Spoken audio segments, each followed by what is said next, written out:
Break తర్వాత మరలా కూర్చొని దేవుని వాక్యాన్ని మనం ఆలోచన చేస్తాం. సంఘము, దాని యొక్క నిర్మాణము అని ఈరోజున మన బైబిల్ తరగతి. సంఘం అంటే ఏమిటి అని మనం ఆలోచన చేసాం. సంఘము దేవుని అనాది సంకల్పమై ఉన్నది అనేది ఈ సమయంలో మనం ఆలోచన చేస్తాం. సంఘమును గూర్చి దేవుడు జగత్తుకు పునాది వేయబడక మునిపే సంకల్పించుకున్నాడు. భూమి ఆకాశములు లేనప్పుడే దేవుని సంకల్పంలో సంఘం ఉంది. దేవుని సంకల్పము 5 సంగతులు అని మనకు తెలుసు. దేవుని సంకల్పంలో 5 సంగతులు ఉన్నాయి. ఒకటి, దేవుని సంకల్పంలో 5 సంగతులలో ఒకటి క్రీస్తు బలి. క్రీస్తు బలి అనాది దేవుని సంకల్పమై ఉన్నది. పేతురు గారు రాసిన మొదటి పత్రిక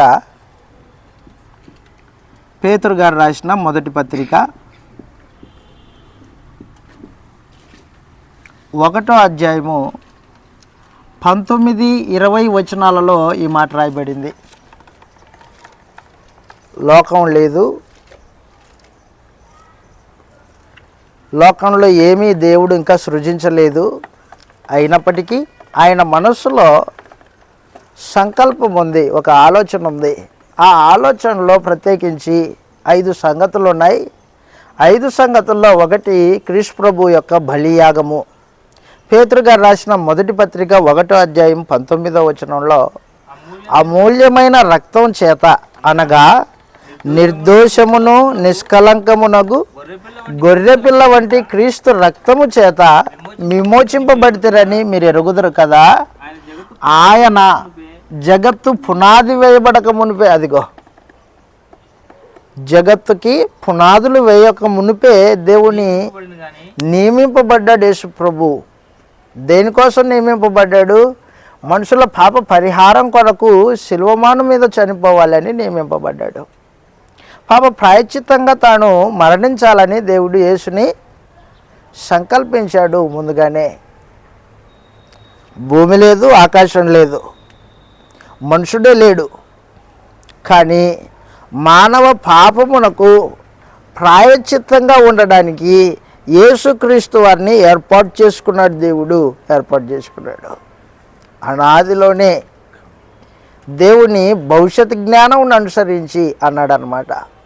అపోస్తల కార్యములు 2వ అధ్యాయము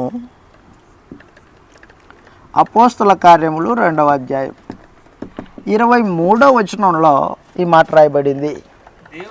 దేవుడు నిశ్చయించిన సంకల్పమును ఆయన భవిష్యత్ జ్ఞానమును అనుసరించి అప్పగింపబడిన ఈయనను మీరు దుష్టుల చేత సిలువ వేయించి చంపితిరి అన్నాడు అన్నమాట. దేవుని భవిష్యత్ జ్ఞానమును బట్టి అన్నాడు. భవిష్యత్ జ్ఞానం. మనుషులు లేరు, మనుషులు లేకపోతే పాపం లేదు. పాపం లేకపోయినా దేవుడు ముందుగా చూశాడు. ఒకవేళ మనుషులు పాపం చేస్తే నాకు విరోధులైతే ఆ విరోధులైన మానవుణ్ణి మరలా నాతో సమాధానపరచుకోవడానికి యేసు ప్రభువుని ఏర్పాటు చేస్తాను నేను. అదనమాట. ఒకటి క్రీస్తు బలి. 2 అపోస్తుల బోధ. అపోస్తుల బోధ. ఏ బోధ విని మనుషులు విశ్వాసం ఉంచాలో ఆ బోధని దేవుడు అనాదిలోనే సంకల్పించుకున్నాడు. రోమిలకు రాసిన పత్రిక 16వ అధ్యాయము 5వ వచనంలో 25వ వచనంలో ఈ మాట రాయబడింది. 25వ వచనంలో రోమిలకు రాసిన పత్రిక 16వ అధ్యాయం 25వ వచనంలో సమస్తమైన అన్యజనులు విశ్వాసమునకు విధేయులగునట్లు, అదిగో అనాది అంటే జగత్తుకు పునాదులు వేయబడక మునిపే అని అర్థం. జగత్తుకు పునాదులు వేయబడక మునిపే, పునాదులు లేనప్పుడే, లేనప్పుడు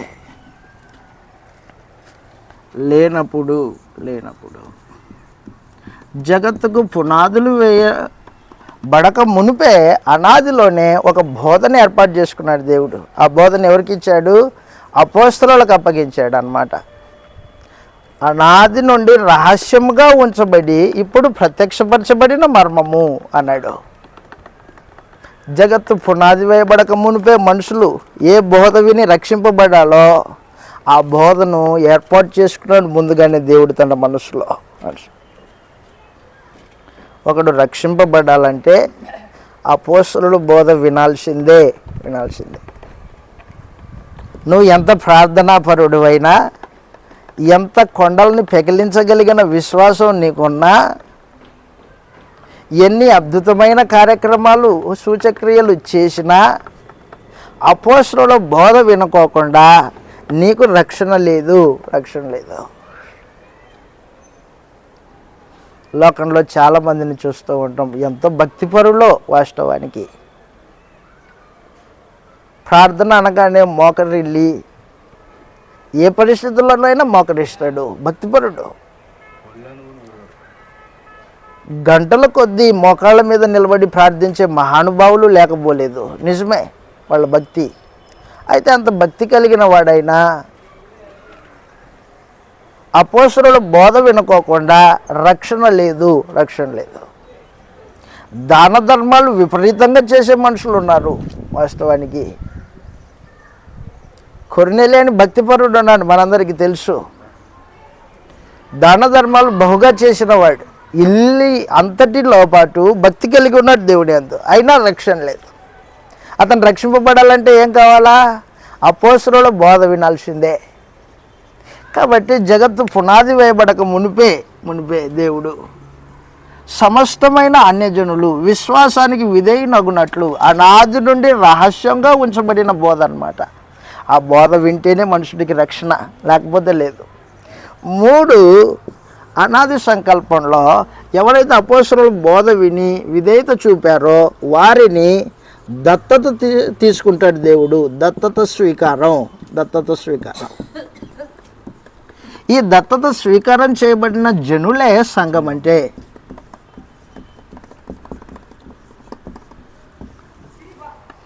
దత్తత స్వీకారం చేయబడిన జనులు, క్రీస్తు ద్వారా దేవుడు దత్తత తీసుకున్నాడు మనుషుల్ని. ఎఫెసీ పత్రిక 1:4 ఎఫెసీలకు రాసిన పత్రిక 1:4 ఎఫెసీలకు రాసిన పత్రిక 1:4 ఎట్లనగా తన ప్రియుని యందు, తన ప్రియుడు యేసుక్రీస్తు, దేవుని ప్రియుడు యేసు ప్రభు, తన ప్రియుని యందు తాను ఉచితముగా మనకు అనుగ్రహించిన కృపామహిమకు కీర్తి కలుగునట్లు తన చిత్త ప్రకారమైన దయా సంకల్పం చొప్పున క్రీస్తు ద్వారా అదనమాట. క్రీస్తు ద్వారా మనల్ని కుమారులుగా స్వీకరించుట, అదిగో స్వీకారం. క్రీస్తు ద్వారా దత్తత తీసుకున్నాడు. మనం పాపం చేసి దేవునికి విరోధులమైతే దేవుడు క్రీస్తు రక్తం చేత మన పాపాలని కడిగి కొత్త జన్మ అనుగ్రహించి మనల్ని పిల్లలుగా స్వీకరించాడు అన్నమాట. క్రీస్తు ద్వారా తనకు కుమారులుగా స్వీకరింపబడి మనము తన ఎదుట, దేవుని ఎదుట పరిశుద్ధులమును నిర్దోషులమై ఉండవలనని జగత్తు పునాది వేయబడక మునిపే నిర్ణయించెను. అదనమాట. ప్రేమ చేత క్రీస్తులో మనల్ని ఏర్పాటు చేసుకున్నాడు అని చెప్పాడు. కాబట్టి దేవుని అనాది సంకల్పంలో సంఘము దత్తత స్వీకారం చేయబడిన జనులు. క్రీస్తు ద్వారా పిల్లలమయ్యాం మనం దేవునికి. క్రీస్తు ద్వారా పిల్లలను కాకపోతే మరో విధంగా దేవునికి పిల్లలయ్యే అవకాశం లేదు. ఏ నరుడే దేవునికి కుమారుడు అవ్వాలంటే తప్పనిసరిగా క్రీస్తు ద్వారానే అవ్వాలి. క్రీస్తు ద్వారా కాకుండా కుమారుడు అయ్యే ఛాన్స్ లేదు. కాబట్టి నాది దేవుని సంకల్పంలో ఈ దత్తత స్వీకారం అనే ఒక కార్యక్రమం ఉంది. ఆ కార్యక్రమమే దత్తత స్వీకారం చేయబడిన మనుషులే సంఘం. అంటే సంఘం దేవుని పిల్లలు, దేవుడు క్రీస్తునందు పిల్లలుగా స్వీకరించి తన ఎదుట పరిశుద్ధులుగా బతకాలి అన్నాడు. పరిశుద్ధులు అంటే అర్థం ఏంటి? ప్రత్యేకింపబడిన వారు, సపరేషన్ అన్నాడు అనమాట. పరిశుద్ధులు, ప్రత్యేకింపబడిన వారు, లోకంతో కలిసిపోయేవారు కాదు, ప్రత్యేకించబడిన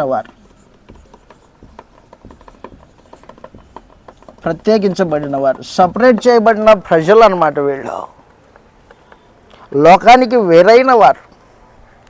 అందుకే చెప్పాడు పేతురు మొదటి ప్రసంగంలో, అపోస్తల కార్యములు 2వ అధ్యాయము 39వ వచనంలో, మీరు మారు మనసు పొంది మీలో ప్రతివాడు యేసుప్రభు నామమున బాప్తిస్మం పొందుడి, అప్పుడు మీరు పరిశుద్ధాత్మ అను వరమును పొందుదురు, ఇది మీకును దూడస్తులందరికీ చెందనని చెప్పాను. ఇంకా అనేక విధమైన మాటలతో సాక్ష్యం ఇచ్చి, మీరు మూర్ఖులకు ఈ తరం వారికి వేరై రక్షణ పొందండి. వేరుగా ఉండడం అన్నమాట. లోకంతో కలిసిపోయేది కాదు క్రైస్తవం అంటే. సంఘం అంటే లోకంతో కలిసిపోయే వాళ్ళు కాదు. సంఘం అంటే లోకానికి వేరైన వారు, ప్రత్యేకింపబడిన వారు, పరిశుద్ధపరచబడిన వారు. దత్తత స్వీకారం చేసుకున్నాడు దేవుడు పరిశుద్ధాత్మను అనుగ్రహించి. చదువుతాం, ఇలాగ రాయబడింది, ఆత్మ ద్వారా పిల్లలుగా చేసుకున్నాడు మనల్ని. ఎఫెసీయులకు రాసిన పత్రికలో దత్తత స్వీకారము తన ప్రజలుగా ఉండడానికి, తన పిల్లలుగా, తన కుటుంబకులుగా ఉండడానికి దత్తత స్వీకారం చేసుకున్నాడు. 1:13, 1:15 ఎఫెసీ పత్రిక 1:15లో, ఈ హేతువు చేత ప్రభువైన యేసునందలి మీ విశ్వాసమును గూర్చి 13వ వచనం ఎఫెసీ 1:13, మీరును అనగా సత్యవాక్యమును అనగా రక్షణ సువార్త ఏ బోధలో ఉంది? అపోస్తలుల బోధలో ఉందన్నమాట. రక్షణ సువార్తను విని క్రీస్తునందు విశ్వాసం ఉంచి వాగ్దానం చేయబడిన ఆత్మ చేత ముద్రింపబడితిరి. పరిశుద్ధాత్మ చేత దేవుడు మనల్ని ముద్రించుకున్నాడు. ఎవరైతే ఆత్మచేత ముద్రింపబడ్డారో వారు దేవుని పిల్లలు. రోమాపత్రిక 8వ అధ్యాయంలో ఆత్మచేత ముద్రింపబడిన వారు ఆత్మచేత నడిపింపబడాలి. రోమీయులకు రాసిన పత్రిక 8వ అధ్యాయంలో మనము దేవుని పిల్లలమే అని చెప్పేశాడు. 12వ వచనం, రోమీయులకు రాసిన పత్రిక 8వ అధ్యాయం 12వ వచనం నుంచి, కాబట్టి సహోదరులారా, శరీరానుసారంగా ప్రవర్తించుటకు మనం శరీరమునకు రుణస్థులం కాదు. మీరు శరీరానుసారంగా ప్రవర్తించిన ఎడల చావవలసిన వారై ఉందురు గాని ఆత్మచేత శారీరక క్రియలను చంపిన ఎడల జీవించెదరు. దేవుని ఆత్మచేత ఎందరూ నడిపింపబడుదురో వారందరూ దేవుని అదనమాట. దేవుని ఆత్మ కలిగి శరీరానుసారంగా ప్రవర్తించకూడదు. శరీరానుసారంగా ప్రవర్తించేవాడు చచ్చిపోయినవాడు, ఆత్మ లేనివాడు, దత్త స్వీకారం యొక్క విలువ తెలియనివాడు. శరీరానుసారంగా బతుకుతున్నాడంటే బాప్తిసం పొంది కూడా వాడు దత్తత స్వీకారం యొక్క విలువ తెలియని వ్యక్తి. అలాంటి వాడు రక్షణ అనుమానమే, వాడికి రక్షణ ఉండదు.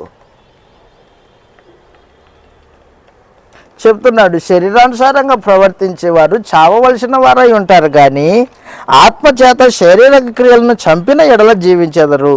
దేవుని ఆత్మచేత ఎందరూ నడిపింపబడుదురో వారు సంఘం. అంటే దేవుని ఆత్మచేత ఎందరూ నడిపింపబడుదురో వారు దేవుని కుమారులై ఉన్నారు. ఏలయనగా మరలా భయపడుటకు మీరు దాస్యపు ఆత్మను పొందలేదు కానీ దత్తపుత్రాత్మను పొందితిరి. అదనమాట, దత్తపుత్రాత్మను పొందారు. కాబట్టి దేవుడు ఆ నాదిలోనే దత్తత స్వీకారం చేసుకోవాలని ఏర్పాటు చేసుకున్నాడు. ఆ ఏర్పాటులో భాగమే సంఘం. ఈ సంఘము అనాదిలోనే సంకల్పించుకున్నాడు దేవుడు. అనాదిలో కలగన్నాడు అన్నట్టు ఆ కళ మర్చిపోయే కళ కాదు, నెరవేర్చుకోలేని కళ కాదు. ఆ కళ సంఘమును గూర్చిన కళ, దాన్ని అలాగ నెరవేర్చగలిగిన సామర్థ్యం కలిగిన దేవుడు కనిన కళ సంఘం. ఒక విధంగా చెప్పాలంటే సంఘం కొరకే దేవుడు భూమిని సృజించాడు. సంఘం కొరకే దేవుడు ఈ మహాసృష్టిని కలగజేశాడు. సంఘమును గురించిన ఆలోచన లేకపోతే ఈ సృష్టికి మూలం లేదు. భూమి ఆకాశములు కలగజేయబడ్డానికి గల మూల కారణమే సంఘం. అదనమాట. సంఘమే లేకపోతే ఇవన్నీ పనికిరావు. ఉదాహరణ చెప్తాను మీకు. భూమి మీద స్త్రీ పురుషులు వివాహం చేత జతపరచబడుతూ ఉంటారు. వివాహం చేత జతపరచబడిన వాళ్ళు కనే కళ ఏంటంటే వాళ్ళ గర్భాన పిల్లలు పుట్టాలి. పిల్లలు లేకపోతే అది వివాహం అనబడదు అనే భావన. వాస్తవానికి పిల్లలు లేకపోతే పెళ్ళెందుకు ఆ మాటకు వస్తే. ఆ రీతిగా సంఘమును గురించిన ఆలోచన దేవుడు కలిగి ఈ మహాసృష్టిని సృజించాడు. సంఘమును గురించిన ఆలోచనే లేకపోతే ఈ సృష్టికి ఆరంభం లేదు ఆ మాటకు వస్తే. అనాదిలో దేవుడు సంకల్పించుకుంది సంఘం. ఆ సంఘం కొరకే ఈ సమస్త కార్యక్రమాలు జరిగిస్తున్నాడు. చదువుతాం, ఇలాగ రాయబడింది ఎఫెసీయులకు రాసిన పత్రిక 3వ అధ్యాయం 8వ వచనంలో. సంఘం కొరకేనంట, సంఘాన్ని ఉద్దేశించాడంట ఆయన. సంఘాన్ని ఉద్దేశించాడు. ఎఫెసీ పత్రిక 3వ అధ్యాయము 8వ వచనంలో ఈ మాట రాయబడింది. దేవుడు మన ప్రభు అయిన క్రీస్తునందు చేసిన నిత్య సంకల్పం చొప్పున. అదిగో సంకల్పం.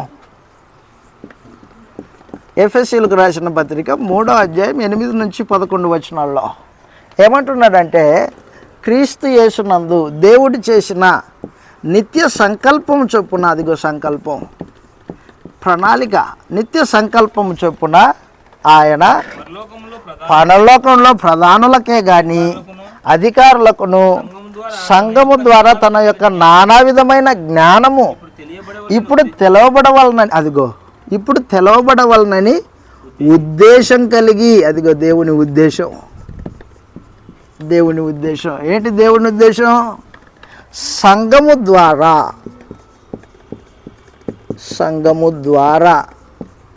దేవుని నానా విధమైన జ్ఞానము తెలపబడాలి అని ఉద్దేశించాడు.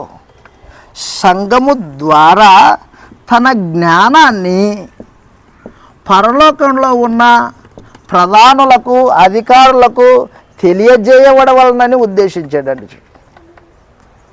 దేవదూతలు ఉన్నారు, దేవదూతల్లో ప్రధానులు ఉన్నారు, కేరూబులు ఉన్నారు, శేరాపులు ఉన్నారు.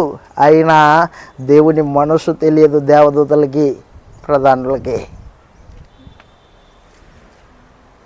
ఎవరికి తెలుసు? మరి సంఘానికి తెలుసు దేవుని యొక్క సంకల్పం. దేవుని యొక్క జ్ఞానము సంఘానికి తెలుసు. కట్టేయనా ఆ సైడ్ కడితే రాదు అది.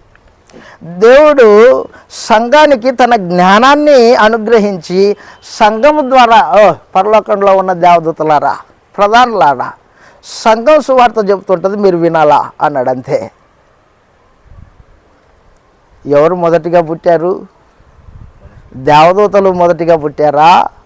మనుషులు మొదటిగా కలిసి చేయబడ్డారా? దేవదూతలే మొదటిగా కలుగజేయబడ్డారు. ఆ తర్వాత భూమిని, ఆ తర్వాత ఆకాశాన్ని, వాటిలో ఉన్న సమస్తాన్ని, ఆ తర్వాత 6వ దినమున మానవ జాతిని. ఎంతో ముందుగా సృజింపబడిన దేవదూతలకి దేవుని మనస్సు, దేవుని జ్ఞానము తెలియదు. ఎవరు చెప్పాలా? సంఘం చెప్పాలా.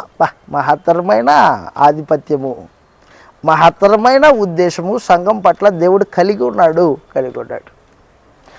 సంఘము ద్వారా తన వివిధమైన జ్ఞానము ఇప్పుడు తెలవబడవలనని ఉద్దేశించి అదనమాట. దేవుని యొక్క ఉద్దేశంలో ఉంది సంఘం. ఇప్పటిది కాదు అది. దేవుడు జగత్తుకు పునాది వేయబడక ముందే కలలు గన్న సంఘం అది. దాని కొరకే సమస్తాన్ని క్రీస్తు బలినైనా, అపోస్తలుల బోధైన, దత్తత స్వీకారమైన, ఇదంతా దేనికోసం అంటే సంఘమును గూర్చే. సంఘం అంటే నీకు విలువ ఉందా నీ హృదయంలో? సంఘానికి నువ్వు ఎంత విలువ పెడతావు? సంఘంలో సహోదరుల మధ్యలో నీవు ఆ బాంధవ్యము అలాగ నిలబెట్టుకోవడం కోసం ఎంత తాపత్రయపడతావు? లేదు, పోతే పోతావు, లేకపోతే లేదు. సంఘానికి నీకు విలువ లేదు సంఘం అంటే. ఎందుకంటే దేవుడు తెలియదు, దేవుని సంకల్పం తెలియదు కాబట్టి ఇది సంఘం యొక్క విలువ తెలియదు నీకు. ఏదైనా సంఘం అనుకుంటున్నావే, అదే నీ వెర్రితనం, నీ గుడ్డితనం. అది వాస్తవానికి అనాదిలో ఏదైనా ఒక సంఘాన్ని సంకల్పించలేదు ఆయన. క్రీస్తు సంఘాన్నే సంకల్పించాడు. క్రీస్తు ద్వారానే పిల్లలు స్వీకరింపబడి, క్రీస్తు ద్వారానే తన కుటుంబంలో పిల్లలు తన ఆత్మ సంబంధంగా జ్ఞానులై మనసు కలిగి దేవుని నానా విధమైన జ్ఞానాన్ని తెలపాలి అని ఉద్దేశించాడు. మరలా అంటున్నా, సంఘము దేవుని అనాది సంకల్పంలో భాగం అన్నమాట. దేవదూతల కంటే ఉన్నతమైన, శ్రేష్టమైన సేవకత్వం పొందింది సంఘం.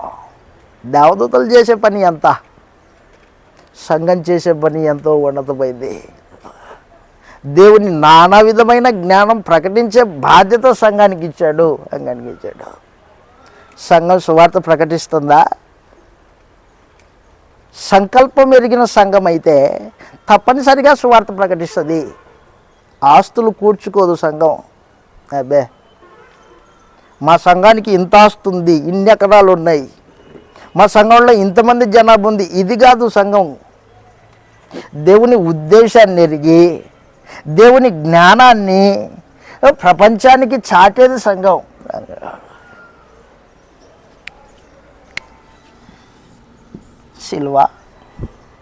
శిలువ మీద కట్టబడింది సంఘము, అది క్రీస్తు సంఘం.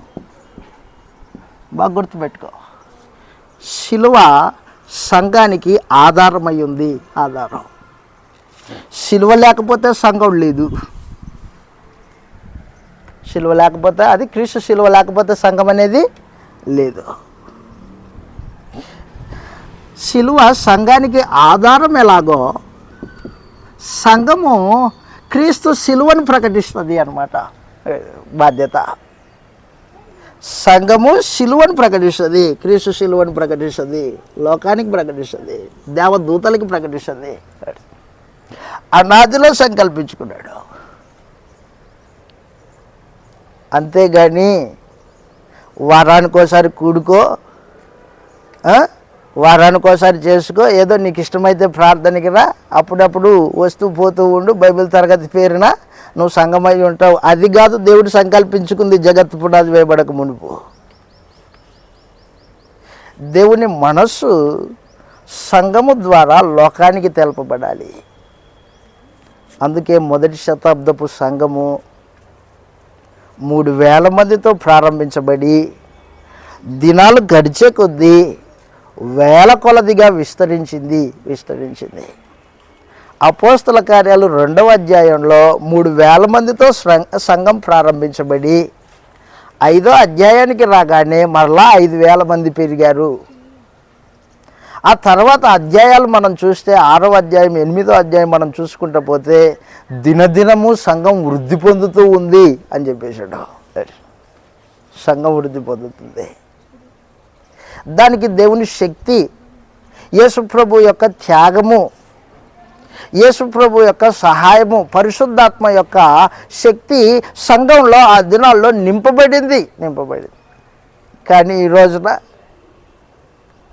సోటి సహోదరుడి మీద ప్రేమ లేదు. భౌతికమైన వారి స్వార్థపూరితమైన ఆలోచన చేత సంఘానికి మనుషుల హృదయాల్లో విలువ లేకుండా పోయింది.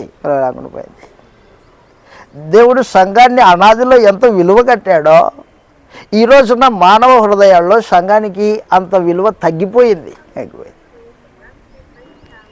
ఉన్నతమైన స్థితిలో ఉంది దేవుని మనసులో సంఘం యొక్క విలువ.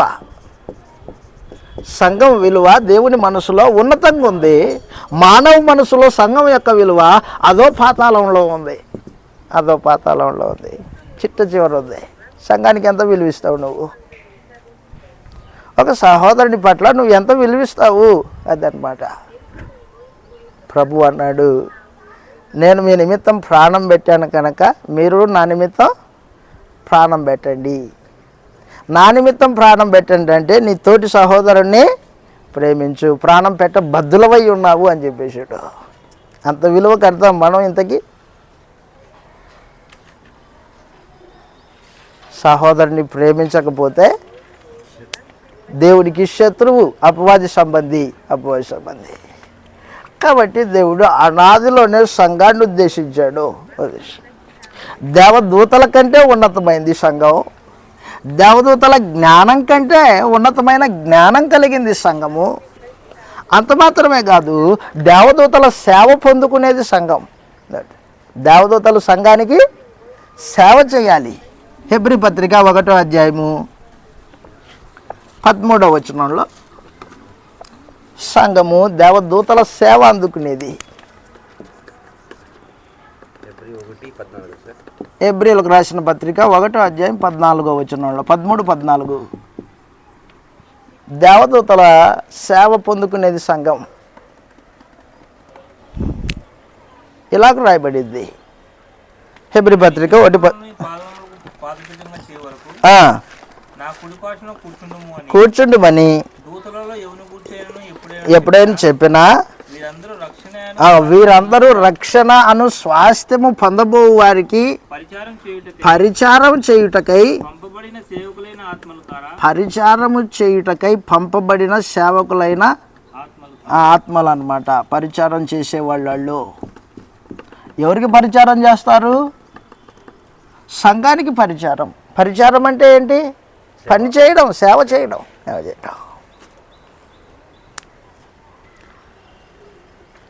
నీ ఇంటిలో నీ గర్భాన పుట్టిన కుమారుడు ఉన్నాడు, అలాగే నీ ఇంట్లో ఒక పనివాడు ఉన్నాడు, పని బిడ్డ. నీ ఆస్తిలో భాగం ఎవరికి ఇస్తావు?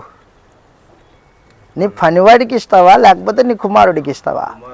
కుమారుడికి ఇస్తావు. అలాగున్న దేవుడు మనల్ని తన కుమారుడుగా స్వీకరించి తన ఆస్తిలో వాటా మనకిస్తాడే కానీ దేవదూతలకు కాదు. దేవదూతలు ఎల్లప్పుడూ దాసులై ఉండడానికి చేయబడ్డారు. దాసులు. దేవదూతల కంటే గొప్పది సంఘం. ఎంత గొప్పదంటే మరలా అంటున్నా, దేవదూతల సేవ పొందేది. దేవుని ఆస్తికి కర్తలు సంఘము దేవుని ఆస్తికి కర్త. దేవునికి ఎంత ఆస్తి ఉందో ఆ ఆస్తి అంతా సంఘానికే దేవుడు ఏర్పాటు చేశాడు, దేవదూతలకు కాదు. దేవుని ఆస్తి అంతా సంఘానికే, దేవదూతలకు కాదు. కాబట్టి ఆ నాదిలో దేవుడు సంకల్పించి కలలు గని కాలం పరిపూర్ణమైనప్పుడు తన కుమారుడైన యేసుని శరీరధారిగా పంపించి ఆయన యొక్క పాపం లేని రక్తాన్ని సంఘం కొరకే చిందించి ఆ రక్తం చేత మనుషుల్ని కడిగి పవిత్రపరుచుకొని కొత్త జన్మ అనుగ్రహించాడు దేవుడు. ఆ కొత్త జన్మ ఎత్తిన వాళ్ళు సంఘం అంటే, లోకానికి వేరైన వాళ్ళు సంఘం అంటే కాబట్టి లోకస్తులు కాదు, పరలోకపు పౌరులు సంఘం అంటే. భూమి మీద పరలోక పౌరులుగా ఉండడానికి ఏర్పాటు చేసుకున్నాడు దేవుడి సంఘాన్ని. ఫిలిప్పీలకు రాసిన పత్రిక 3వ అధ్యాయం. దేవుని మనసులో దేవుని సంఘానికి ఉన్న విలువ ఎంత ఉన్నతమైందో మన మనసుకి ఆ కనీసం సంఘమును గురించి ఆలోచన ఉండదు.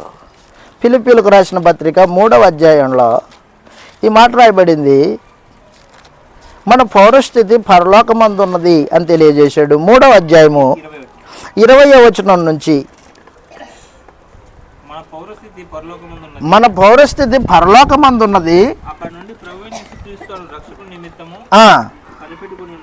అక్కడి నుండి మన ప్రభు అయిన క్రీస్తు యేసు కొరకు కనిపెట్టుకొని ఉన్నాము. శక్తిని బట్టి దీన శరీరమును మహిమగల శరీరముగా సమరూపకంగా మారుస్తాడు ఆయన. కాబట్టి సంఘము దేవుని పరలోకపు పౌరసత్వాన్ని కలిగింది. పరలోకపు పౌరులు, దేవదూతలు పరలోక పౌరులు కాదు. పౌరసత్వం ఇచ్చింది. ఎవరైతే క్రీస్తు యేసునందు విశ్వాసం ఉంచారో వారికి మాత్రమే పౌరసత్వం, వారికి మాత్రమే దేవుడు కుమారత్వాన్ని ఇచ్చాడు, వారికి మాత్రమే తన ఆస్తిలో వాటా ఇస్తాడు. అందరికి కాదు. ఎంత ఉన్నతమైందో సంగమా, నీకున్న విలువ ఎంత ఉన్నతమైంది. ఇంకో విచిత్రం చెప్పనా, నీ కొరకు కలలు గన్న దేవుడు, సంఘం కొరకు కలలు గన్న దేవుడు తన శక్తిని, తన ప్రేమను, తన శ్రద్ధను సంఘం మీదనే ఉంచాడు. దేవుని శక్తి సంఘంకే. దేవుని శక్తి, దేవుని శ్రద్ధ, దేవుని ధ్యాస ఎవరి మీద? సంఘం మీద.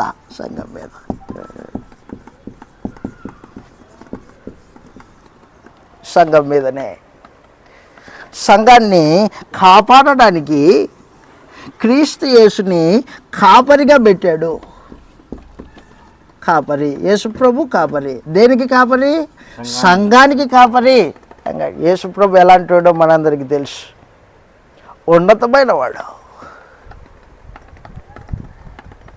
గొర్రెల్ని కాచేవాడు, తనకు విధేయులైన వారికి అందరికీ నిత్య రక్షణ కలగజేయుటకు ఉన్నతమైన శక్తిమంతుడు యేసు ప్రభు. సంఘాన్ని కాయడానికి పెట్టాడు దేవుడు. యేసు ప్రభుని పెట్టాడు.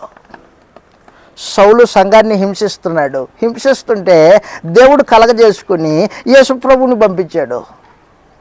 పో, సౌలుతో మాట్లాడు, సంఘాన్ని హింసిస్తున్నాడు.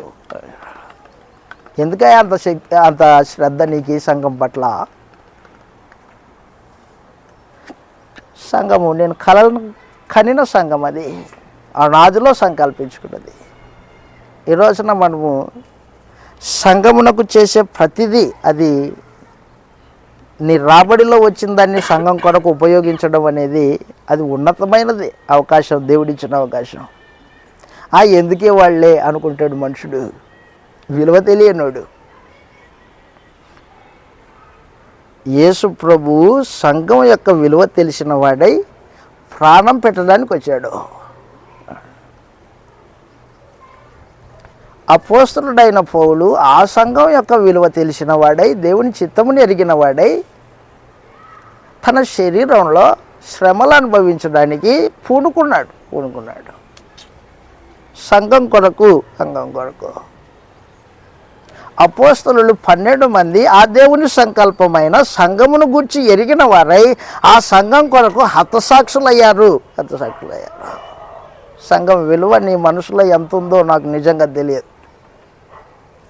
దేవుని చిత్తము, ఆయన మనస్సు సంఘమై ఉంటే ఆ సంఘం కొరకు నీ తాపత్రయం ఎంత ఉందో నాకు తెలియదు. నీ ఆసక్తి ఎంతో, నీ ధ్యాస ఎంతో, నీ శ్రద్ధ ఏంటో. అపోస్తల కార్యములు 20వ అధ్యాయం 28వ వచనంలో అపోస్తల కార్యములు 20వ అధ్యాయము 28వ వచనంలో దేవుడు స్వరక్తమిచ్చి సంపాదించిన రక్తం సంఘం. దేవుడు స్వరక్తమిచ్చి సంపాదించింది అది. దేవుని సొత్తు సంఘము, దేవుని సొత్తు అది. దేవుడు తన స్వరక్తమిచ్చి సంపాదించిన తన సంఘము అదనమాట. సంఘం అంటే దేవునిది, అది దేవుని సొత్తు, దేవుని సొత్తు, దేవుని ప్రజలు వాళ్ళు. కాబట్టి ప్రియులారా, సంఘం అనేది అనాదిలో దేవుడు సంకల్పించుకున్నది. ఆయన మనసులో సంఘానికి ఉన్న విలువ ఇంత అంత అని చెప్పడానికి వీలు లేదు. ఆ సంఘమును యేసుప్రభు రక్తం చేత కొనుక్కున్నాడు దేవుడు. సంఘాన్ని ఎక్కువ ప్రేమించావా దేవుడా, యేసు ప్రభువుని ఎక్కువ ప్రేమించావా అని దేవుణ్ణి ప్రశ్నించామనుకోండి, ఆయన అంటాడు సంఘాన్నే ఎక్కువ ప్రేమించానంటాడు. యేసు ప్రభు కంటే సంఘం గొప్పది. అది ఆ మాటకు వస్తే దేవుని మనసులో సంఘం కొరకే యేసు ప్రభుని పంపించాడు. అదనమాట. ఆయన ప్రాణం కంటే ఎక్కువ ఇది సంఘం. సంఘాన్ని ప్రేమించాడు దేవుడు. రోమీయులకు రాసిన పత్రిక, నా మాట మీకు ఆశ్చర్యకరంగా ఉండొచ్చు, అయితే ఒక మాట చూడు. రోమీయులకు రాసిన పత్రిక 8వ అధ్యాయము 31, 32 వచనాల్లో ఈ మాట రాయబడింది. రోమీయులకు రాసిన పత్రిక 8వ అధ్యాయము 31, 32 వచనాల్లో ఈ మాట అంటూ ఉన్నాడు. దేవుడు ఇట్లుండగా ఏమందుము, దేవుడు మన పక్షం అంటే ఎవరి పక్షము? సంఘం పక్షము. సంఘము. దేవుడు మన పక్షము ఉండగా మనకు విరోధి ఎవడు? అదిగో సొంత కుమారుణ్ణి అనుగ్రహించుటకు వెనుక తీయలేదు సంఘం కోసం. ఆయన మన అందరి కొరకు ఆయనను అనుగ్రహించెను. ఆయనను అప్పగించిన వాడు ఆయనతో పాటు సమస్తమును మనకి ఎందుకు అప్పగింపడు? ఎందుకు అనుగ్రహింపడు? చూడు, ప్రశ్న వేశాడు. పరిశుద్ధాత్మ ప్రశ్న వేశాడు. వాస్తవానికి దేవునికి సంఘం విలువైందా, ప్రభు విలువైన వాడా అంటే ఆయన అంటాడు సంఘమే విలువైంది అని చెప్పేశాడు. తన సొంత కుమారుణ్ణి అనుగ్రహించుటకు వెనుక తీయలేదు దేవుడు సంఘం కోసం. అపోస్తలుడైన పౌలు సంఘం కొరకు పడిన పాటలు అంతా ఇంత కాదు. చదువుతాం, ఇలాగ రాయబడింది. కొలస్సీయులకు రాసిన పత్రిక 1వ అధ్యాయం 24వ వచనంలో, కొలస్సీయులకు రాసిన పత్రిక 1వ అధ్యాయం 24వ వచనంలో చెబుతూ ఉన్నాడు. ఇప్పుడు మీ కొరకు అంటే ఎవరి కొరకు? సంఘం కొరకు. ఇప్పుడు మీ కొరకు నేను అనుభవించుచున్న ఈ శ్రమలు సంతోషించుతున్నాను. సంఘము అను ఆయన శరీరం కొరకు క్రీస్తు పడిన పాటలలో కొదువైన వాటిని నా వంతు నా శరీరమందు నేను సంపూర్ణం చేయుచున్నాను. అదనమాట. సంఘం కొరకు క్రీస్తు పాటలు పడినాడు. పాటలు అంటే శ్రమలు. క్రీస్తు పాటలు పడినాడు. ఆ కొదువైనవి నేను పడుతున్నాను. మిగతావి, కొదువ అంటే మిగతావి, కొదువైన వాటిని నా శరీరం అందు నేను అనుభవించుచున్నాను అని చెప్పేశాడు అపోస్తలుడైన పౌలు. నీ ఇండ్లు నీకు విలువైందా? సంఘం విలువైందా? నీ బంధుత్వం విలువైందా? సంఘం విలువైందా అని ప్రశ్నిస్తే మనుషుడు బంధుత్వానికే విలువనిస్తాడు, సంఘానికి విలువనివ్వడు. కారణం ఏంటంటే దేవుడి చిత్తమై ఉన్న సంఘము దేవుని మనసులో ఎంత విలువైందో ఎరిగినవాడు కాదు మనుషుడు. అందుకు సంఘానికి విలువ తక్కువ. బంధుత్వం నాకన్నా బిడ్డ, నాకన్నా కొడుకు. సంఘము అదే, సంఘానికి ఏమంత విలువ లేదు. సంఘం దూరమైంది. దేవుని చిత్తం ఎరిగిన వాడు సంఘాన్ని దూరంగా చూడ్డు. దూరంగా చూచేవాడు దేవుని చిత్తం ఎరగలేదు అని అర్థం. దేవుని చిత్తం ఎరగల. దేవుని చిత్తం ఎరిగిన వాడు, దేవుని సంకల్పాన్ని ఎరిగిన వాడు సంఘానికి విలువనిస్తాడు. దేవుడు సంఘం కొరకే సమస్తాన్ని చేసినప్పుడు మనుషుడు కూడా సంఘం కొరకే సమస్తాన్ని వదులుకుంటాడు. చెప్పాడు కదా అపోస్తలుడైన పౌలు, ఏవేవి నాకు లాభకరమై ఉన్నవో అవన్నీ నష్టంగా ఎంచుకొంటున్నాను. దేనికోసము? క్రీస్తు కోసము. అదనమాట, ఆయన సంఘం కోసం. కొలసి సంఘమా, నా ముఖం చూడలేదు కదా నువ్వు, అయితే నీ కొరకు నేను ఎంత పోరాటం చేస్తున్నానో అన్నాడు అపోస్తలుడైన పౌలు కొలసి సంఘాన్ని. నీ కొరకే కాదు, లవోదికయ కొరకు కూడా నేను పోరాటం చేస్తున్నా అన్నాడు. నా ముఖం చూడని వారి కొరకు. కొలసి సంఘానికి ఎప్పుడే దర్శించలేదు అపోస్తలుడైన పౌలు. చదువుతాం, ఇలాగ రాయబడింది కొలసి పత్రికలో. చెబుతున్నాడు, కొలసీలకు రాసిన పత్రిక 2వ అధ్యాయం 1వ వచనంలో, కొలసీ పత్రిక 2వ అధ్యాయం 1వ వచనంలో, మీ కొరకును లవోదికయ వారి కొరకును శరీర రీతిగా నా ముఖం చూడని వారి కొరకును నేను ఎంతగా పోరాడుతూ చేస్తున్నానో మీరు తెలుసుకొని కోరుచున్నాను. వారు ప్రేమయందు అతకబడి సంపూర్ణ గ్రహింపు యొక్క అదనమాట, సంపూర్ణ గ్రహింపు. సంఘమును గురించి దేవుడు ఏ రీతిగా ఆలోచన చేస్తున్నాడో ఆ రీతిగా నీవు ఆలోచన చేయాలి. సంపూర్ణ గ్రహింపు కలిగి ఉండాలి సంఘం గురించి. గ్రహింపు లేనివాడు సంఘానికి విలువ లేనివాడై ఉంటాడు. అదనమాట, సంపూర్ణ గ్రహింపు యొక్క సకల ఐశ్వర్యం కలిగిన వారై దేవుని మర్మమై ఉన్న క్రీస్తును స్పష్టముగా తెలుసుకున్న వారై హృదయములలో అదనమాట, హృదయములలో ఆదరణ ఎప్పుడు వస్తుంది? క్రీస్తుని సంపూర్ణంగా తెలుసుకున్నప్పుడు. నేడు క్రీస్తు ఏమై ఉన్నాడు తెలిసిన? క్రీస్తు నేడు సంఘము ఆయన శరీరము, సంఘం ఆయన శరీరము. ఆ శరీరానికి శిరస్సు క్రీస్తు. శిరస్సు క్రీస్తు, సంఘం ఆయన శరీరం, కాళ్ళు చేతులు. నువ్వు క్రీస్తుని చూసావా ఎప్పుడైనా? క్రీస్తుని చూసిన అనుభవం ఉందా? సంఘానికి వెళ్తుంటే క్రీస్తుని చూడలేదా? విచిత్రం ఇది. సంఘానికి వెళ్ళిన వాడు ప్రతివాడు క్రీస్తుని చూడాల్సి ఉందే. క్రీస్తు శరీరము సంఘమై ఉంది. ఆ సంఘానికి శిరస్సు క్రీస్తు. శిరస్సు నుంచి వచ్చే ప్రతి ఆజ్ఞను నెరవేర్చేది సంఘం అన్నమాట. అతకబడింది.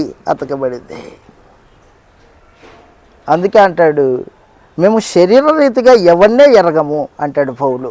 శరీర రీతిగా ఎరగం, మేము ఆత్మ సంబంధంగా ఎరుగుదాము. క్రీస్తుని కూడా శరీర రీతిగా ఎరిగినను ఇక మీదట మేము అలాగూ ఎరగము. కాబట్టి సంఘానికి శిరస్సు క్రీస్తు, సంఘం ఆయన శరీరం అయ్యింది. సంఘం కొరకే దేవుని సంకల్పం వాస్తవానికి. ఈ సంఘం క్రీస్తు సారూప్యతలోనికి ఎదగాలి. క్రీస్తు సారూప్యతలోనికి సంఘము ఎదగాలి. క్రీస్తు లాంటి మనసు కలిగి ఉండడం నేర్చుకోవాలి. దానికోసము ఏర్పాటు చేసుకున్నాడు ఆయన. కాబట్టి దేవుని సంకల్పము, ప్రణాళిక, దేవదూతల సేవ, అపోస్తలుల బోధ, క్రీస్తు బలి సమస్తమును సంఘం కొరకే దేవుడు సంకల్పించాడు. దేవుని ఉన్నతమైన మర్మము, రహస్యము సంఘం. ఆ సంఘం ఎంత విలువైందో ఆయన మనసులో. నీకు ఆ విలువ లేకపోతే నువ్వు సంఘమై ఉండడానికి అవకాశం ఉండదు. ఆ మాటకు వస్తే నీకు సంఘం విలువ తెలియదు. సంఘం అంటే నువ్వేమనుకుంటున్నావు? 4 గోడలు అనుకుంటున్నావు. 4 గోడలు ఎవరు దీంట్లోకి రాకూడదు. మన స్థలాన్ని ఎవడు దొంగలించకూడదు. ఏ రాజకీయ నాయకుడు మన స్థలంలోకి అడుగు పెట్టకూడదు అంటాడు. సంఘం అంటే అది కాదురా బాబు. సంఘం అంటే సమాజం. యేసు ప్రభు రక్తం చేత కడగబడిన వాళ్ళు, చీకట్లో నుండి వెలుగులోకి వచ్చినవారు, అపవాది అధికారంలో నుండి దేవుని అధికారం కిందికి వచ్చినవారు, లోక స్నేహంలో నుండి క్రీస్తు స్నేహానికి వచ్చిన వాళ్ళు, పాపాన్ని ద్వేషించిన వాళ్ళు, దేవుని బిడ్డలు. సంఘం అంటే మనుషులు, సమాజం. అంతేగాని ఈ 4 గోడలు కాదు సంఘం అంటే. కానీ మనుషులు ఏమంటారు, 4 గోడలు పట్టుకొని మా సంఘం ఏమో ఎంత పెద్దది అనుకుంటో తెలుసా అంటాడు. 4 గోడలు కాదు సంఘం అంటే. భూమి లేనప్పుడే దేవుడి మనసులో సంకల్పించింది సంఘము. దాని నిర్మాణం ఎంత ఉన్నతంగా ఉంటుందో ఆలోచన చేయండి. ఇప్పుడు దాని కొరకు అంత కలలు కన్న దేవుడు, దాని కొరకే క్రీస్తుని బలిగా అర్పించిన దేవుడు, దాని కొరకే దేవదూతలని సేవకులుగా పెట్టిన దేవుడు ఆ సంఘాన్ని నిర్మించడానికి అనాలోచనగా నిర్మిస్తాడా? ఆ పనిని ఎవనికంటే వాడికి అప్పగిస్తాడా? ఆ నిర్మాణం చేయడానికి దేవుడు ఏ రూపంగా కార్యక్రమాలు జరిగించాడు అనేది మనం భోజనం తర్వాత కూర్చొని నేర్చుకుంటాం. తనను కలగన్న ఆ సంఘము దాని నిర్మాణం కొరకు ఏ డిజైన్ చేశాడు దేవుడు, ఏ డిజైన్ చేశాడు. ఆ డిజైన్ తెలిస్తే మనుషుడు సంఘం నుండి తొలగిపోయే ప్రసక్తి ఉండదు. ఈ అబద్ధపు సంఘాలన్నీ, ఈ మానవ కల్పిత సంఘాలన్నీ అవన్నీ గాలికి ఎగిరిపోతాయి. ఆ నిర్మాణం గురించి మీకు తెలిస్తే. అది తెలియకే ప్రతిదీ సంఘం. ఎక్కడ మనుషులు 10 మంది కూర్చుంటే అది సంఘం అంటున్నాడు. 2 ముగ్గురు అని యేసుప్రభు చెప్పాడు కదా, ఆ మాటను పట్టుకొని మాట్లాడతాడు. ఆయన చెప్పిన ఉద్దేశం ఏంటి అసలు? 2 ముగ్గురు అంటే ఎవరాళ్ళు? ఆయన రక్తం చేత కడగబడిన వాళ్ళు, దేవుని యందు విశ్వాసం ఉంచిన వారు, దేవుని సంకల్పాన్ని ఎరిగిన వారు, యేసుప్రభు యొక్క శిష్యులు. 2 ముగ్గురాళ్ళు. శిష్యుడు కాకోకుండా సంఘ సభ్యుడు అవుతావా?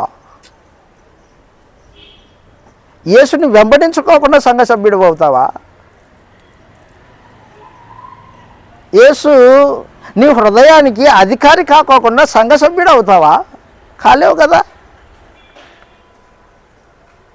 100 మంది కాదు, 3000 మంది, 10,000 మందిని గుంపేయి, అది సంఘం కాదు. గుంపుని సంఘముగా దేవుడు ఎప్పుడూ ఆలోచన చేయలేదు. గుంపు కాదు ఆయనకు కావాల్సింది. తన చిత్తమును తేటగా ఎరిగి తన సంకల్పానికి లోబడి హృదయపూర్వకంగా యేసుని రాజుగా స్వీకరించి జీవితాన్ని మార్చుకున్నవారు. చివరిగా ఒక మాట చెప్పి ముగించుకుంటాం మనం. దేవదూతలు ఉన్నారు. ఎఫెసీ పత్రిక 3వ అధ్యాయం 8వ వచనంలో దేవుని జ్ఞానము సంఘము ద్వారా దేవదూతలకు తెలపబడవాలని ఉద్దేశించిన దేవుడు ఏం చేశాడంటే, ఎఫెసీ పత్రిక 3వ అధ్యాయము 8వ వచనంలో దేవుడు మన ప్రభువైన క్రీస్తు యేసునందు చేసిన నిత్య సంకల్పం చొప్పున పరలోకంలో ప్రధానమైన దూతలు ఉన్నారు. ప్రధాన దూతలు, అధికారం కలిగిన దూతలు ఉన్నారు. అధికారులకును సంఘము ద్వారా తన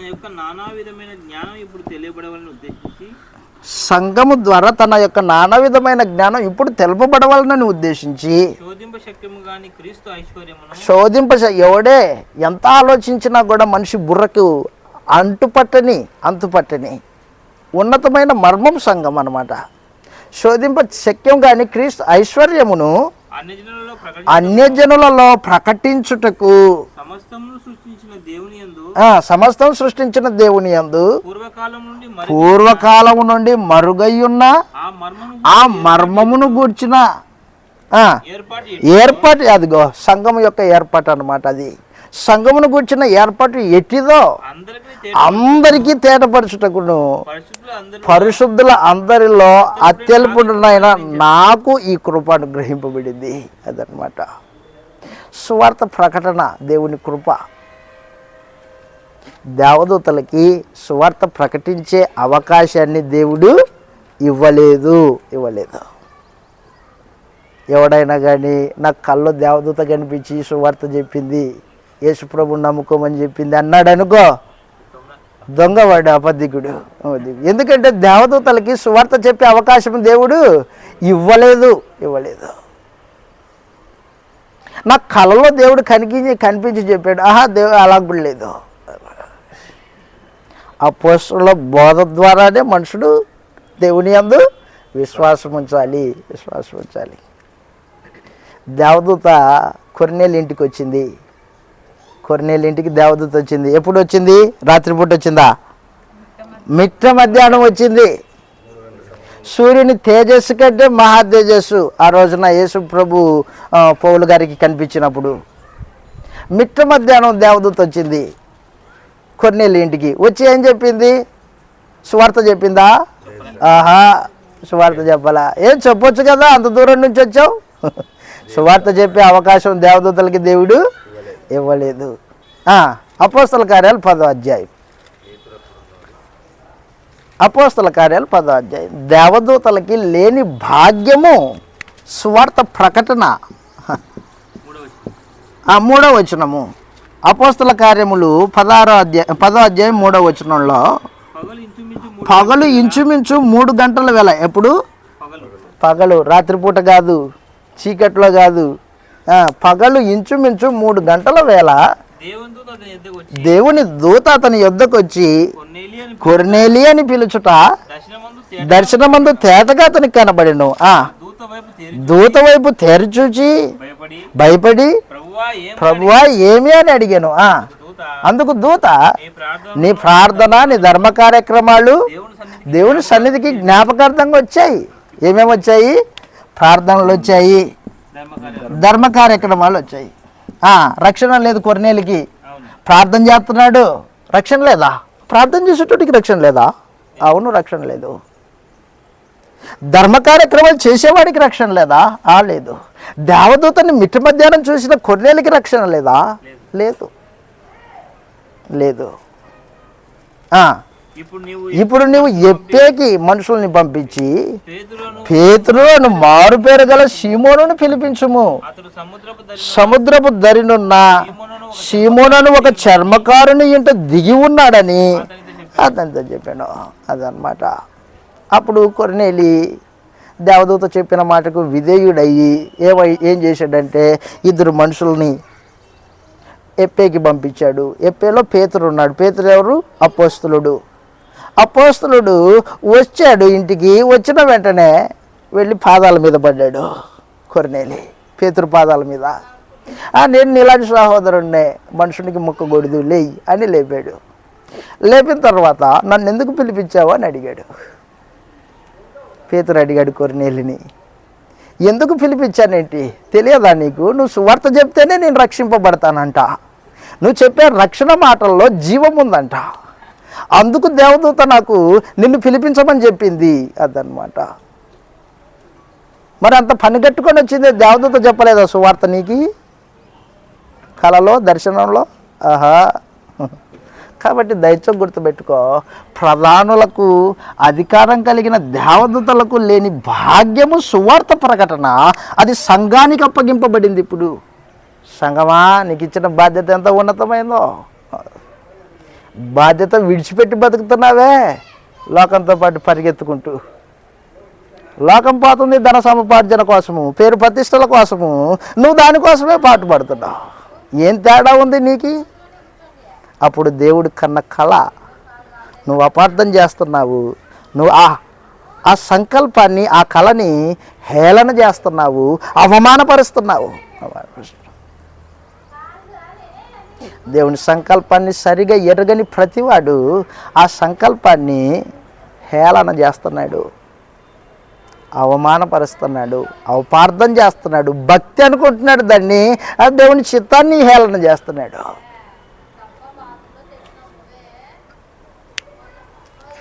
దేవదూతలకి శరీరాలు లేవు.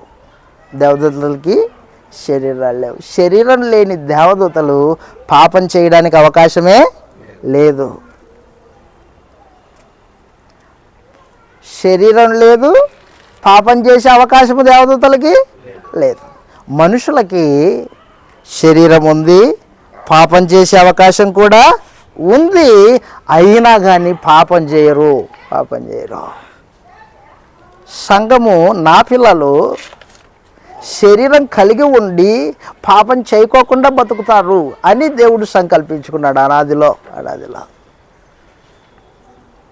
ఎంత ఉన్నతమైన వాళ్ళు దేవదూతల కంటే సంఘం. ఇప్పుడు అర్థమవుతుందా మీకు? శరీరం లేని దేవదూతలు పాపం చేయలేరు, శరీరం కలిగిన మనుషుడు పాపం చేసే అవకాశం ఉంది. కానీ నా సంఘంలో నా ప్రజలు, నేను సంకల్పించుకున్న జనాంగము పాపం చేయరు, శరీరంలో ఉండి కూడా చేయరు. అదనమాట, పరిశుద్ధంగా బతుకుతారు. అది కలలు కన్నాడు ఆయన, క్రీస్తు ద్వారా సంకల్పించుకున్నాడు. నా ఎదుట పరిశుద్ధులను నిర్దోషులనై ఉండవలనని జగత్తు పునాది వేయబడక మునిపే సంకల్పించుకున్నాను అన్నాడు. ఎఫెసీ పత్రిక 1:4 ముగించుకుందాం, అయిపోయింది. ఎఫెసీ పత్రిక 1వ అధ్యాయం 4వ వచనంలో మరొక మారు చదువుతాం. ఇంకెట్లనగా తన ప్రియుని తాను ఉచితముగా మనకు అనుగ్రహించిన కృపామహిమకు కీర్తి కలుగునట్లు తన చిత్త ప్రకారమైన దయా సంకల్పము చొప్పున అదిగో యేసు ప్రభు ద్వారా కుమారులుగా స్వీకరింపబడిన ఆ సంఘము తన ఎదుట పరిశుద్ధులు లోకానికి వేరైన వారు, నిర్దోషులు, అంతరంగంలో దోషారోపణ లేని వాళ్ళు, మనస్సాక్షిలో నిర్దోషత్వము,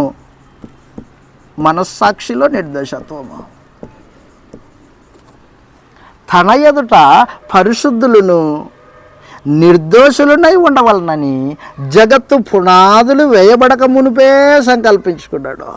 అదనమాట. అబద్ధం ఆడుకోకుండా ఎవడుంటాడండి? పాపం చేయకుండా ఎవడుంటాడండి? మనుషులు మాట్లాడే మాటలు గుర్తుపెట్టుకో. నువ్వు కొత్త జన్మ ఎత్తావా? కొత్త జన్మ ఎత్తిన వాడికి దేవుని బీజం ఉంటుంది లోపల. దేవుని బీజము పాపం చేయకోకుండా నిన్ను అదుపు చేస్తూ ఉంటుంది. దేవుని వలన పుట్టినవాడు పాపం చెయ్యడు అని చెప్పేశాడు. పరిశుద్ధులు, నిర్దోషులు, మనస్సాక్షిలో నిర్దోషత్వం, పాపం లేని, దోషారోపణ లేని నిర్దోషులు అన్నమాట వాళ్ళు. జగత్తు పునాది వేయబడక మునిపే సంఘం గురించి దేవుడు సంకల్పించుకున్నాడు. శరీర ఇచ్చలు, కోరికలు, శరీరం ఉంటుంది కానీ దాని ఇచ్చలు, కోరికలు నెరవేర్చుకోవడానికి బతకడు సంఘ సభ్యుడు. చెప్పాను కదా మీకు ఇంతసేపు. పాప శరీరంలో ఉన్నను పాపం చేయకోకుండా బ్రతికిన క్రీస్తు యేసే ఆ సంఘానికి మాదిరి అన్నమాట. సంఘానికి మాదిరి. పాపం చేసే శరీరమే ఉంది యేసు ప్రభుకి, కానీ పాపం చేయలేదు. ఆ రీతిగా ఇప్పుడు సంఘము పాపం చేసే శరీరం ఉంది కానీ పాపం చేయదు. ఎందుకంటే శరీరానికి రుణస్థులు కాదు వీళ్ళు, శరీరానికి రుణపడలేరు. లోకంలో ఉన్నవాడు శరీరానికి రుణపడి ఉన్నాడు, అదేం కోరుకుంటే అది నెరవేరుస్తూ ఉంటాడు. శరీరేచ్ఛలు, కోరికలు నెరవేర్చుకునేవాడు లోక సంబంధి, వాడు సంఘం కాదు.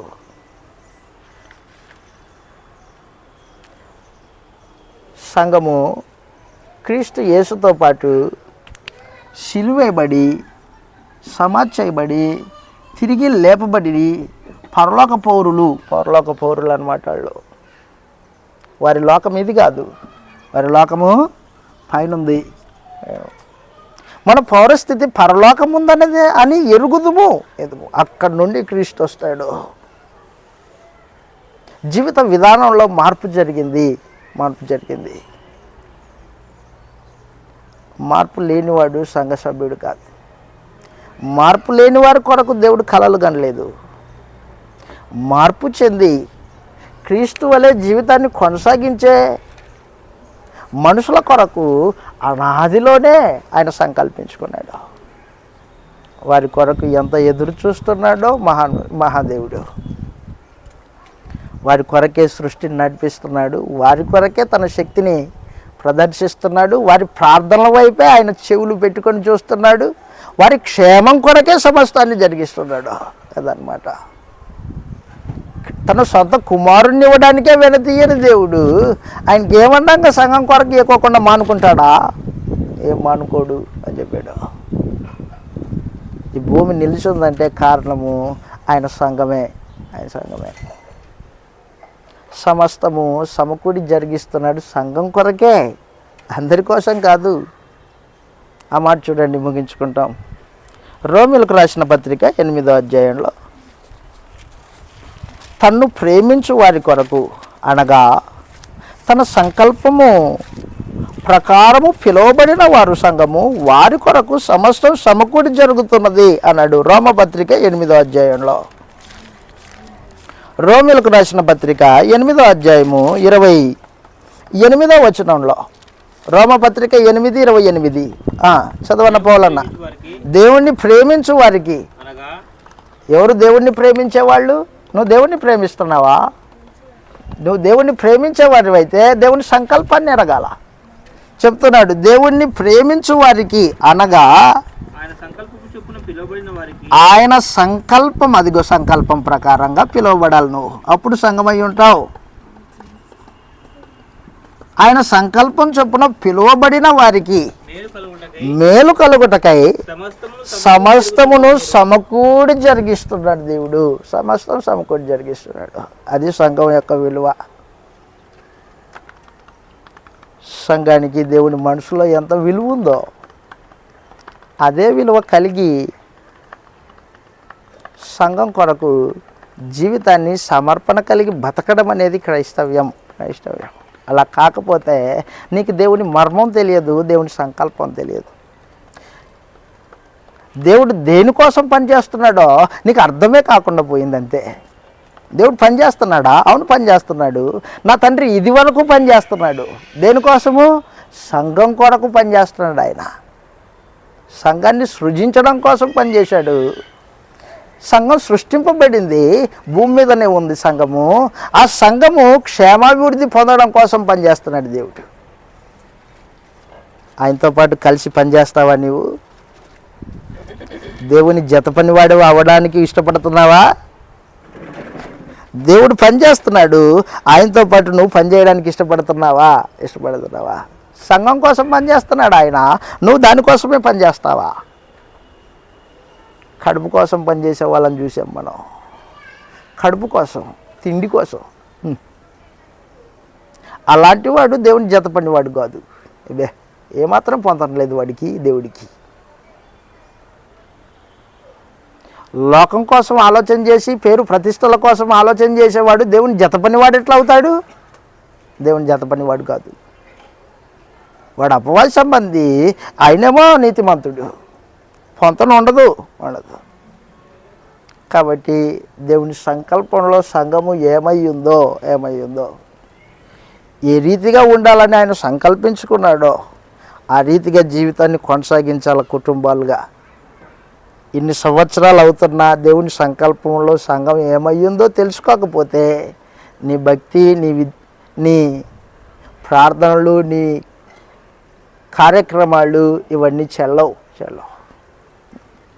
సంఘానికి దేవుడు ఏ విలువ ఇచ్చాడో ఆ విలువ కలిగి జీవితాన్ని కొనసాగించడం అనేది ప్రాముఖ్యమైన సమాచారం. ప్రార్థన చేసుకొని మనం ముగించుకుంటాం. ప్రార్థన.